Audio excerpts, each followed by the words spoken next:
M a civil servant, a bureaucrat. आज से करीब दर्जन साल पहले मेरे को विभिन्न समाचार पत्रिकाओं में यात्रा वृत्तांत लिखने का मौका मिला, और वो जब पब्लिश हुए और उसके बारे में जब लोगों ने अपनी राय दी, उससे जो एक राइटर के स्वाभाविक भय होता है, हिचक होती है, उससे मेरे को निकलने का मौका मिला।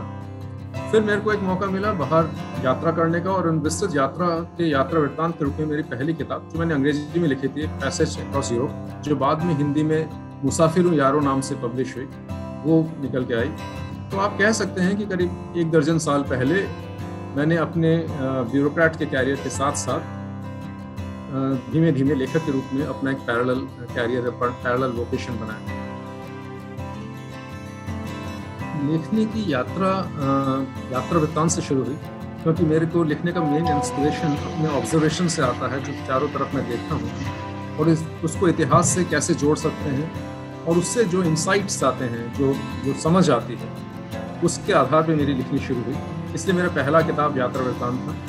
और फिर उसके बाद मैंने अपने कंफर्ट जोन से निकल के अपना पहला नॉवल लिखा था, लव साइड बाय साइड, और उसके बाद एक और यात्रा वृत्तांत, और फिर एक और नॉवल। तो एक मैं, आप कह सकते हैं, मैं नॉवल और यात्रा वृत्तांत के बीच में मैं ऑसिलेट करता रहता हूँ, और दोनों में ही मेरी राइटिंग, आप कह सकते हैं, लिटरेरी रियलिज्म के करीब है। मतलब लिटरेचर और सच्चाई दोनों यथार्थ का मिश्रण मेरी राइटिंग में मैं कोशिश करता हूँ कि पाठकों के सामने ला सकूं।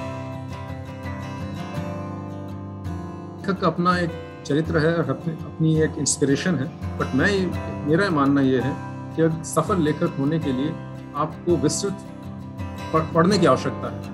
आपका अध्ययन, आपका पठन पाठन बहुत विस्तृत होना चाहिए और कंटिन्यूस होना चाहिए। That is the tool of the game, जिसको कहते हैं।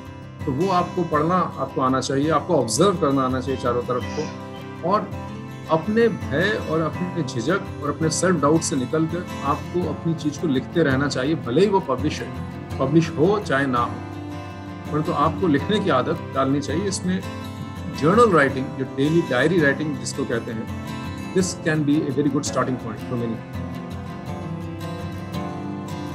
युवा राइटर को, किसी एस्पायरिंग राइटर को मेंटर मिल सके जिसने कि वो रास्ता पहले तय किया है, जिसने वो संघर्ष पहले जिए हैं, जिसने वो जीवन पहले जिया है, तो ये हमेशा ही लाभदायक होगा।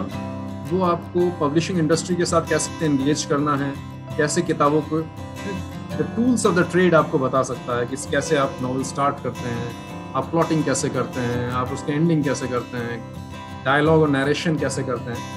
But at the end of the day it is a creative process also. तो आपको मेंटरशिप की आवश्यकता भी है, और अपनी वॉइस की भी आवश्यकता है कि आप अपनी बात कहें और किसी और की परछाई बन के ना रहें।